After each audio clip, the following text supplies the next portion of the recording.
필립 얀시라는 분이 쓴 놀라운 하나님의 은혜라는 책이 있습니다. 이 책에서 얀시는 은혜라는 단어가 이 시대 마지막 최고의 단어다, 그렇게 주장합니다.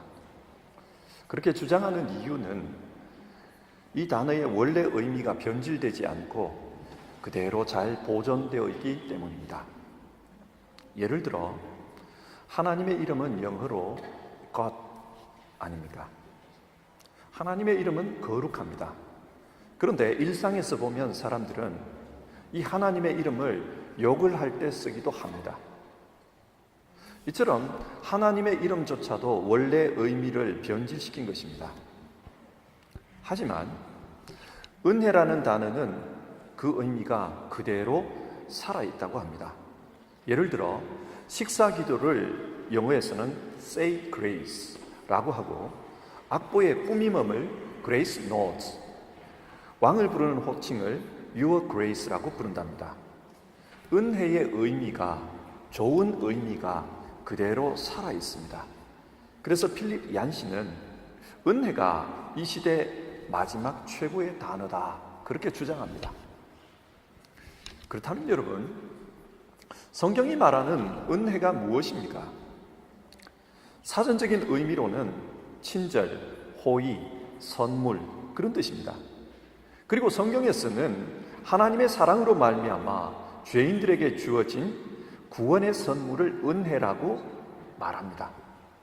그런데 필립 얀시는 우리가 이런 은혜의 개념에 집착하다 보니까 실제로는 은혜를 느끼며 살지 못한다는 거예요. 생각해 봅시다.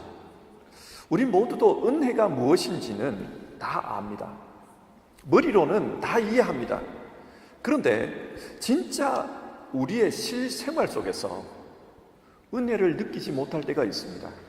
은혜를 알지만은 은혜를 느끼지 못합니다. 그리고 하나님의 은혜에 감동하지도 못합니다. 여러분, 왜 이렇죠? 은혜는 개념을 아는 것이 아닙니다. 우리는 하나님의 은혜를 경험하고 그 은혜를 느끼면서 사는 것이 중요합니다. 은혜는 느끼는 것입니다. 오늘 읽은 본문은 마리아가 예수님을 잉태하는 내용입니다. 이때 하나님의 천사 가브리엘이 마리아에게 나타나 하나님의 은혜에 대해 말씀합니다. 이 말씀을 통해 마리아가 받았던, 그리고 마리아가 느꼈던 그 은혜에 대해서 우리가 한번 살펴보고, 오늘을 사는 우리 역시 삶 속에서 은혜를 느끼면서 살았으면 좋겠습니다. 은혜에 대해서 아는 것이 아니라 실제로 은혜 속에서 살았으면 좋겠습니다. 그러면 본문을 살펴보겠습니다. 첫 번째로 마리아가 경험한 하나님의 은혜는 받을 자격이 있어 받은 은혜가 아니고 자격이 없지만 거저 받은 은혜였습니다. 본문 28절에서 가브리엘 천사는 마리아에게 은혜를 받은 자여 라고 인사합니다. 은혜를 받은 자여 평안할지어다, 주께서 너와 함께 하시도다. 여러분, 어떤 의미에서 마리아는 은혜를 받은 자입니까? 만세전에 하나님께서는 인간을 구원할 계획을 가지고 계셨습니다.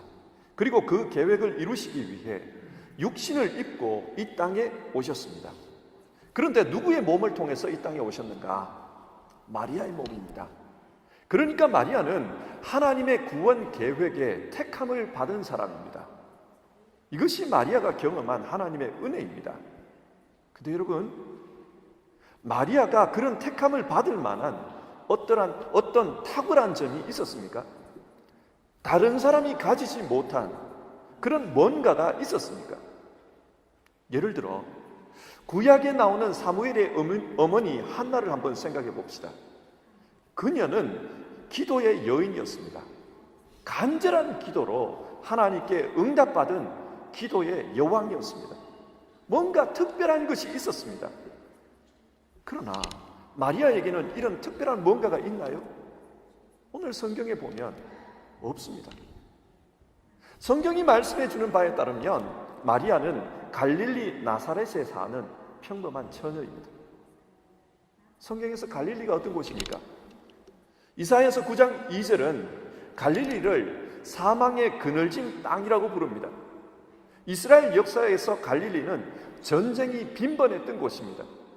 왜냐하면 이스라엘과 이방의 경계 지역이 바로 갈릴리이기 때문입니다.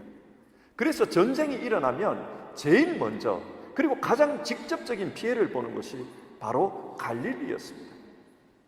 그래서 성경은 사망의 그늘진 땅이라고 그렇게 부릅니다.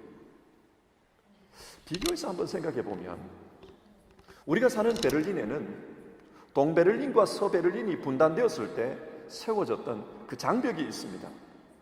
우리는 그 장벽을 잘 압니다.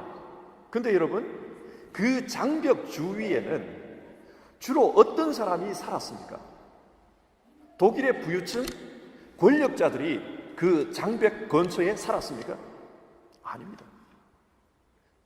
마우어가 있었던 그 지역에는 주로 외국인들과 독일의 가난한 사람들이 살고 있었습니다. 마찬가지입니다. 경계 지역이었던 갈릴리가 그런 곳입니다. 전쟁이 빈번하게 일어나니까 가난한 자, 볼 것 없는 사람들이 그곳에 살았습니다. 그러니까 마리아가 갈릴리 출신이라는 이 말은 가난하고 천대받는 사람 중에 하나라는 뜻입니다. 더욱이 갈릴리 중에서도 나사렛은 변방 중에 변방입니다. 그래서 갈릴리 사람인 나다나엘이 이런 말을 할 정도였습니다. 나사렛에서 무슨 선한 것이 날 수 있느냐? 자기도 갈릴리 사람이면서 그런 말을 했습니다. 이 말을 통해 우리는 갈릴리 나사렛 출신의 마리아라는 이분의 신분에 대해서 어느 정도 짐작할 수가 있습니다. 누가복음 1장 48절을 보면 마리아는 자기 스스로를 비천한 자라고 부릅니다. 하나님께서 그의 여종의 비천함을 돌보셨습니다. 비천한 자라고 말합니다. 여기서 비천하다는 것은 헬라어로 타페이노스라는 단어인데 이 말은 주로 가난한 자, 보잘것없는 자를 지칭합니다. 마리아는 사회적으로 보잘것없는 사람이었습니다. 그런데 하나님은 자신의 구원 사역을 위해서 이 낮고 비천한 자 마리아를 선택하셨습니다. 이것이 은혜입니다. 근데 여러분, 하나님은 왜 낮고 작은 자를 선택하셨을까요? 고린도전서 1장의 말씀입니다. 하나님께서 세상의 천한 것들과 멸시받는 것들과 없는 것들을 택하사 있는 것들을 폐하려 하시나니 이는 아무 육체도 하나님 앞에서 자랑하지 못하게 하려 하십니다. 하나님께서는 약한 자를 들어서 강한 자들을 부끄럽게 하시기를 원하셨습니다. 그래서 어떤 누구든지 구원에 있어서 자기 능력을 자랑하지 못하게 하려 하셨습니다. 하나님께서 마리아를 선택하신 이유는 인류의 구원은 자기 능력이 아니라 사람의 능력이 아니라 전적으로 하나님의 주권으로 하나님의 능력으로 이루어졌다는 것을 보여주려고 한 것입니다. 자, 여기서 우리가 경험한 구원을 한번 생각해 봅시다. 여러분, 우리 모두는 어떻게 하나님의 구원을 경험했습니까? 우리 자신에게 탁월함이 있어서 그래서 구원을 받은 것입니까? 아닙니다. 성경은 우리의 구원을 전적인 하나님의 은혜라고 말씀합니다. 그래서 우리가 행함으로 구원을 받은 것이 아니라 예수님의 은혜로 구원받았다는 것을 반복해서 강조하고 있습니다. 우리의 공로가 아닙니다. 십자가와 부활, 예수님의 공로로 우리는 구원을 받았습니다. 이 사실이 오늘 우리에게 의미하는 것은 하나님은 지금 이곳에서 우리 한 사람 한 사람이 하나님의 그 주권적인 은혜를 받은 증인이 되기를 원하신다는 것입니다. 우리가 구원받은 사람으로서 산다는 것은 지금 여기에서 한 사람 한 사람이 그 하나님의 주권적인 은혜의 증인으로 살라는 것입니다. 마리아가 하나님의 은혜의 상징이었듯이 우리 역시도 이 시대에 하나님 은혜의 상징이기를 원하십니다. 여러분, 우리는 은혜 받은 자로서 감사와 기쁨 속에서 살아갑니까? 우리는 은혜를 경험한 자로서 그렇게 반응하면서 살아갑니까? 허더슨 테일러라는 분이 있습니다. 이분은 19세기 말에 중국 내륙 선교의 문을 연 분입니다. 그래서 혹자는 중국 선교의 아버지라고도 부릅니다. 그의 선교 사역은 엄청난 결과물을 가져왔습니다. 그래서 허더슨 테일러를 잘 아는 사람들은 그를 칭찬하면서 이렇게 물었다고 합니다. 자네가 한 일은 정말 대단하네. 어떻게 중국 깊숙한 골짜기까지 가서 그렇게 복음을 전거하고 또 그렇게 많은 열매를 맺을 수 있었는가? 그때 허더슨 테일러가 대답한 말은 이러했습니다. 글쎄요, 하나님께서 이 세상을 샅샅이 뒤져서 가장 무능하고 가장 약한 사람을 찾으셨습니다. 근데 찾다 보니까 그 사람이 바로 나였습니다. 하나님은 가장 약한 사람인 나를 통해 많은 은혜를 주셨고, 그래서 그 일이 하나님이 하신 일이라는 것이 증거되었기 때문입니다. 그렇게 이야기했습니다. 허더슨 테일러는 바울에게 하셨던 그 이야기를 그대로 적용했습니다. 내 은혜가 네게 족하도다. 이는 내 능력이 약한 데서 온전하여 짐이라. 바울은 선교를 다니면서 질병에 시달렸습니다. 그 질병이 얼마나 아팠던지 가시라고 표현을 합니다. 육체를 콕콕 찌르는 가시라고 표현합니다. 그래서 너무 고통스러워서 하나님께 고쳐달라고 기도를 했습니다. 그때 하나님께서 하신 말씀이 내 능력은 약한 데서 온전하여진다. 그렇게 말씀하셨습니다. 사람이 약할 때 오히려 하나님의 능력은 더 잘 드러난다는 것입니다. 이 말씀을 들은 후에 바울은 생각을 바꿨습니다. 그래서 고통이 닥칠 때마다 그러므로 내가 약한 것들과 능력과 궁핍과 박해와 곤고를 기뻐하노니 이는 내가 약한 그때에 강함이라. 그렇게 말하고 있습니다. 우리도 신앙생활을 하면서 스스로에 대해 비천함을 느낄 때가 있습니다. 때로는 너무 약하다 그렇게 생각될 때도 있습니다. 스스로에 대해서 비천하다, 약하다 그런 생각이 들면 좌절하고 절망이 됩니다. 그러나 하나님의 말씀은 다릅니다. 너희가 약할 그때에 오히려 내 능력은 강하게 역사한다. 이것이 하나님의 은혜입니다. 사랑하는 성도 여러분, 올 한 해를 사시면서 여러분의 약함이 많이 드러났습니까? 여러분의 낮아짐과 비천함이 많이 확인이 되었습니까? 이것 때문에 절망하지 마시길 바랍니다. 오히려 이 연약함이 하나님의 강함이 드러날 수 있는 하나님의 통로가 될 수 있기 때문입니다. 우리는 약할 그때에 오히려 하나님의 강한 은혜의 통로가 될 수 있다는 것을 기억했으면 합니다.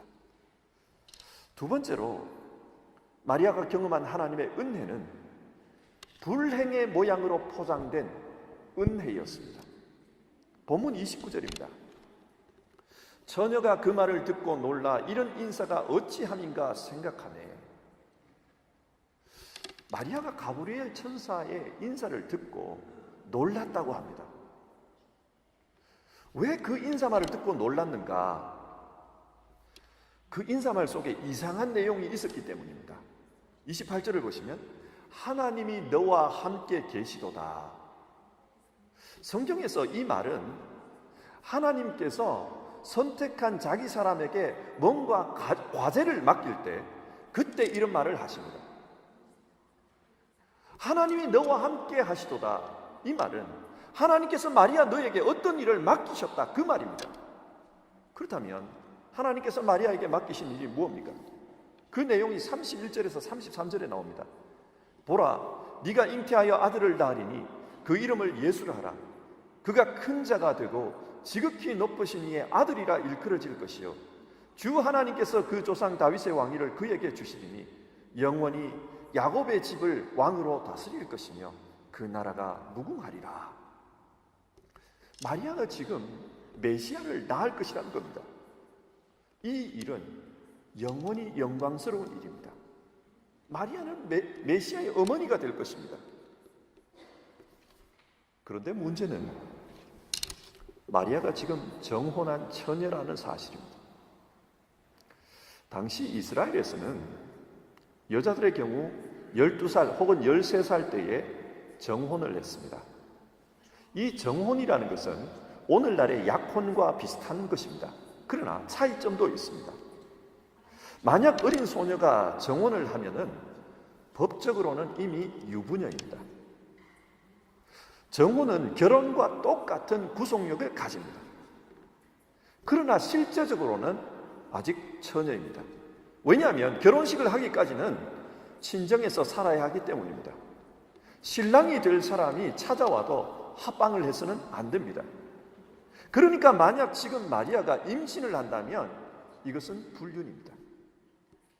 어쩌면 죽임을 당할 수도 있습니다. 아니면 부정한 여자로 낙인이 찍혀서 평생 음란한 여자라고 손가락질을 당할 수도 있습니다. 뿐만 아니라 정혼한 남편과도 정상적인 결혼 생활을 하지 못할 수 있습니다.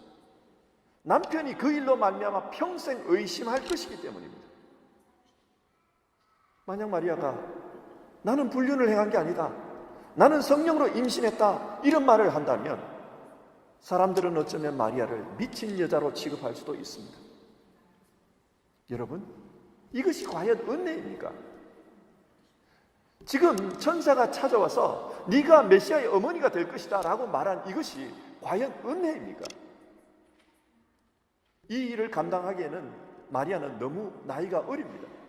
이제 겨우 12살 정도입니다. 메시아의 어머니가 된다는 그 영광보다는 오히려 덜컥하는 그 두려움이 더 컸을 것입니다.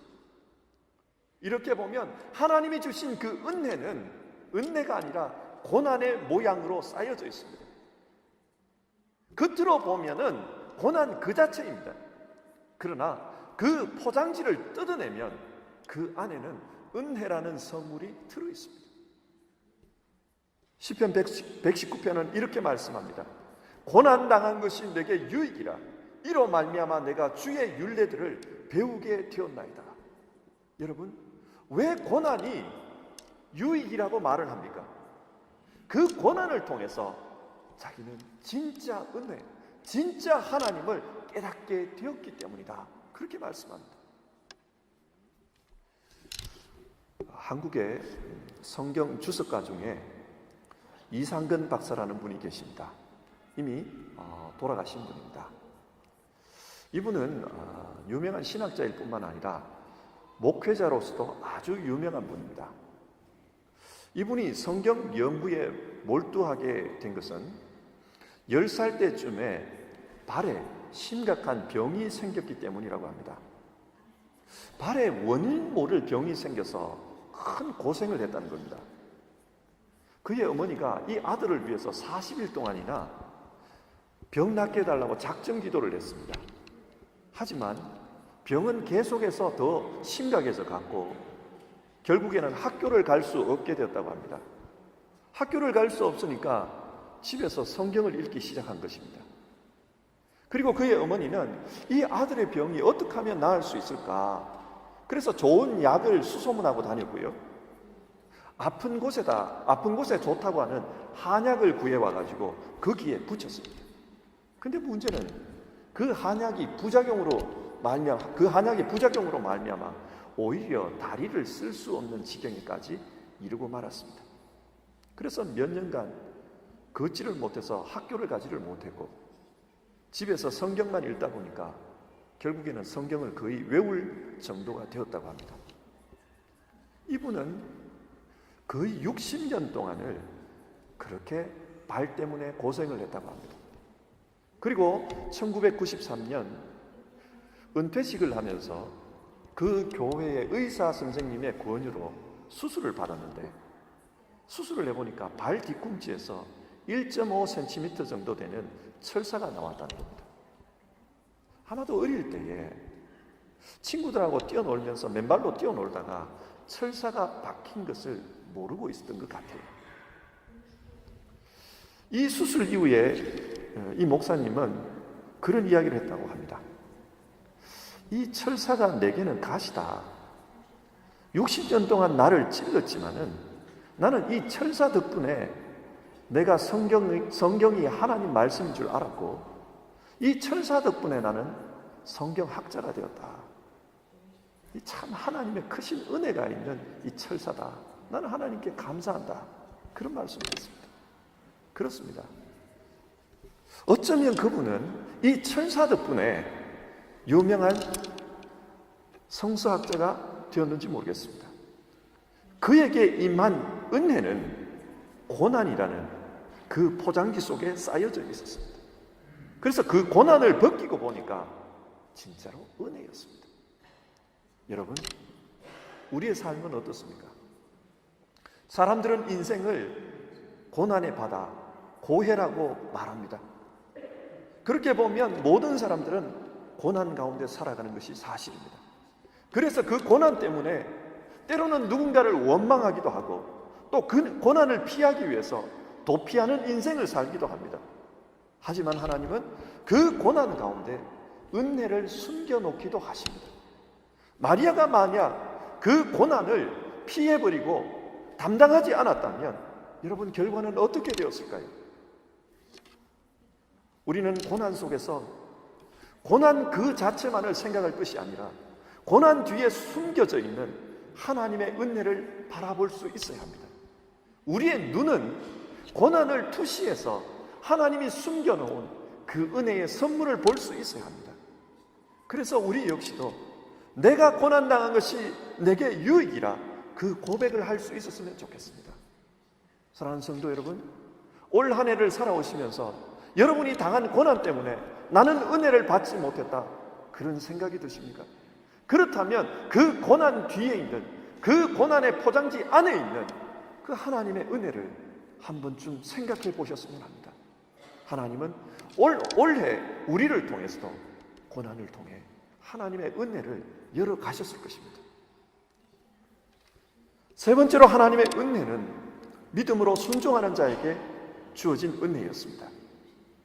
오늘 본문은 마리아의 믿음에 대해서 아주 자세히 말씀해 줍니다. 천사가 마리아에게 네가 임신을 하게 될 것이다, 그런 말을 하자 마리아는 나는 아직 남자를 모르는데 어떻게 아이를 가질 수 있습니까? 그렇게 되물었습니다. 그리고 천사는 그 질문에 성령의 능력이 너를 덮쳐서 임신하게 될 것이다, 그렇게 대답해 주었습니다. 사실 이 말씀은 인간의 이성으로는 이해가 잘 되지 않습니다. 여자 혼자서 아이를 낳는다, 이해가 잘 되지 않습니다. 그러나 성경이 이 말씀을 통해서 이야기하고자 하는 초점은 하나님의 능력에 있습니다. 35절을 보시면 지극히 높으신 이의 능력이 너를 덮으리니, 하나님의 능력이 그의 삶을 덮어서 그의 삶이 하나님의 능력 가운데 이루어진다는 겁니다. 성경에는 하나님의 능력에 대해 말씀해주는 좋은 예들이 많이 있습니다. 예를 들어 구약의 아브라함의 부인 사라를 생각해 봅시다. 사라는 원래 아이를 낳을 수 없는 여인이었습니다. 그러나 90세가 되었을 때 이삭을 낳았습니다.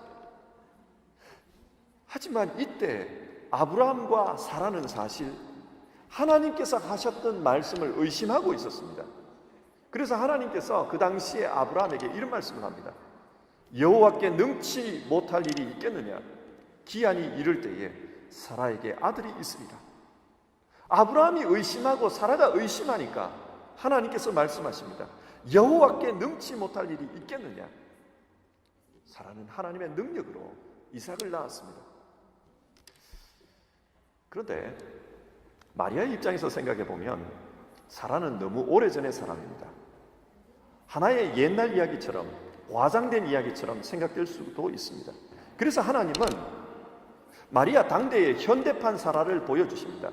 그녀가 바로 자기의 친족이었던 엘리사벳이었습니다. 36절과 37절을 보면 늙은 엘리사벳이 임신한 것이 너에게는 표적이 될 것이다, 그렇게 말합니다. 대저 하나님의 모든 말씀은 능하지 못하심이 없느니라. 엘리사벳도 하나님의 말씀의 능력으로 임신했다고 그렇게 이야기해 주셨습니다. 마리아는 천지를 창조하신 하나님의 말씀의 역사를 믿었습니다.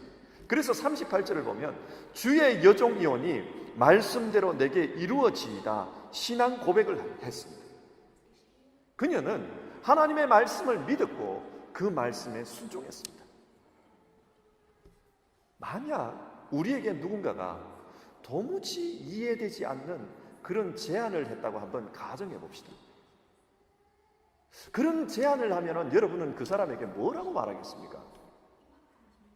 저에게 생각할 시간을 좀 주십시오. 그렇게 말하지 않겠습니까?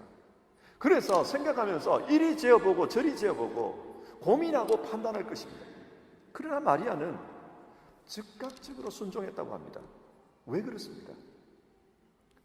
마리아는 자기 인생이 자기 것이 아니라고 생각했기 때문에 즉각적인 순종이 가능했습니다. 주의 여종이오니 자기 인생은 자기 게 아니라 하나님 거라는 거예요. 그러니 그 말씀대로 내게 이루어지게 하소서. 하나님께서 모세를 부르실 때 제일 먼저 요구하신 것이 무엇입니까? 모세야, 네가 쓴 곳은 거룩한 곳이니 네 발에서 신을 벗으라. 그것이었습니다. 신을 벗는 것을 요구하셨습니다. 왜 신을 벗으라고 합니까? 당시에 신을 신지 않은 사람들은 노예들이었습니다. 노예들은 신을 신지 않았습니다. 그러니까 지금 하나님께서 모세에게 신을 벗으라 이렇게 말씀하시는 것은 너는 이제부터 내 종이다. 너는 내게 속한 사람이다. 그 말씀입니다. 모세의 사역의 시작은 신발을 벗는 데서 시작했습니다. 신발을 벗고 이제는 내 인생이 내 것이 아니라 하나님의 것입니다. 그렇게 고백하는 데서 순종은 가능하기 때문입니다. 하나님의 은혜는 순종하는 사람을 통해서 이루어집니다. 만약 마리아가 순종하지 않았다면 적어도 그 은혜는 마리아에게 이루어질 수가 없었습니다. 그리고 순종은 내 인생이 내 것이 아니다, 하나님의 것이다 라고 고백하는 데서 가능합니다.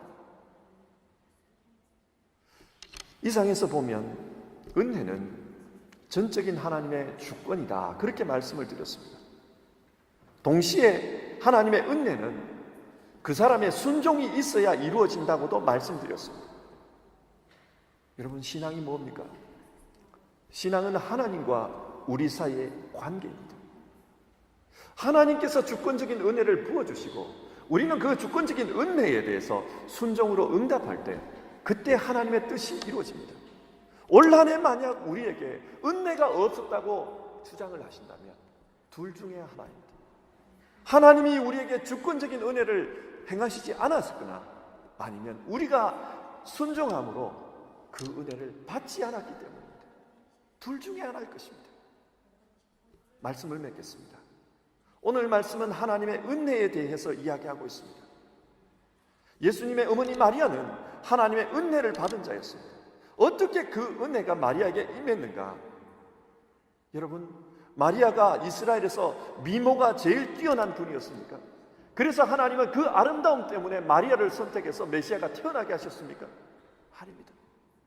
마리아의 신분이 대단했기 때문에 그래서 그분의 몸에서 이스라엘의 왕이 태어나게 하셨습니까? 그것도 아닙니다. 그러면 마리아가 하나님 제발 메시아를 잉태하게 해주십시오, 그렇게 기도해서 열렬하게 기도해서 응답을 받아 메시아의 어머니가 되었습니까? 그것도 아닙니다. 마리아는 기도의 여왕이 아니었습니다. 마리아가 예수님을 잉태한 것은 전적인 하나님의 은혜였습니다. 전적으로 하나님께서 그를 선택하셨기 때문에 가능했습니다. 첫 번째 성탄절은 하나님의 이 전적인 은혜로 말미암아서 가능했습니다. 오늘 우리 역시도 이 전적인 은혜로 하나님의 백성이 되었습니다. 우리에게 공로가 없지만 그럼에도 불구하고 우리는 하나님의 은혜로 하나님의 자녀가 되었습니다. 이제 다음 주면 성탄절입니다. 하나님께서 온 인류를 구원하기 위해서 이 땅에 오신 것을 기념하는 그 성탄절이 다음 주입니다. 여러분, 이 성탄을 즈음해서 우리는 어떤 모습으로 살아가고 있습니까? 우리들은 하나님의 은혜를 경험하면서 내가 하나님의 자녀가 되었다는 그 은혜를 경험하면서 느끼면서 살아가십니까? 아니면 우리의 머리로 이해하면서 살아가고 있습니까? 혹시 지금 우리의 모습이 너무 작은 자여서 나는 은혜를 경험하지 못했다. 올 한 해 나는 낮은 자로 살았기 때문에 은혜를 경험하지 못했다. 그렇게 느끼십니까?